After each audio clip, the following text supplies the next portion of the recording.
L'exemple avec le Blanc-Ménil par Aude Blaché et Pierre-Julien Kiers. La pièce est sécurisée, uniquement accessible avec un badge par les 38 policiers municipaux du Blanc-Ménil. C'est ici que sont entreposées bombes lacrymogènes, flashballs, bâtons de défense, revolvers et gilets pare-balles. Un arsenal flambant neuf. Centrale de TV Charlie. Sur écoute. Départ patrouille pour TV Charlie. Bien pris. Depuis les attentats, près de la moitié des communes de France se sont dotées de ce type d'équipement pour faire respecter l'ordre public. C'est un moyen de défense. Vu ce qui se passe au jour d'aujourd'hui, voilà, on peut être confronté à plein de choses. Et c'est un moyen de défendre notre vie et celle des gens dehors en fait. Un armement qui coûte cher, d'où ce coup de pouce bienvenu de la région.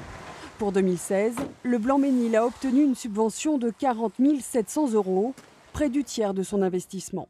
Il y a une forme de désengagement de l'État, on réduit les fonctionnaires de police nationale, donc on est bien obligé de faire avec les différentes possibilités que nous avons. La région nous offre une possibilité, nous l'aurions fait, ça nous permet de le faire plus vite. Bravo. Une aide que le maire entend bien solliciter à nouveau. Dans ses projets pour 2017, l'installation de nouvelles caméras et la construction d'un centre de supervision urbain, jusqu'ici installé sommairement dans les sous-sols de la mairie.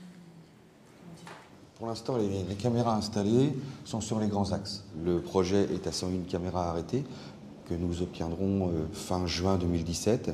Aujourd'hui, la première tranche est complètement terminée à 35 caméras. Un dispositif qui a permis 5 arrestations rien que pour la semaine dernière, mais diversement apprécié par les habitants. Pour faire 1 kilomètre, je vais passer sous 4 caméras, ce qui me paraît totalement excessif. C'est dissuasif, ça c'est très bien. Voilà, ça nous protège. Moi, je pense qu'on est calme ici, on n'a pas besoin d'autant de caméras pour être en sécurité. La sécurité, une priorité pour la municipalité. D'ici quelques mois, les travaux des nouveaux locaux de la police vont débuter. Une subvention de la région pourrait alors être demandée. Alors Valérie Pécresse, durant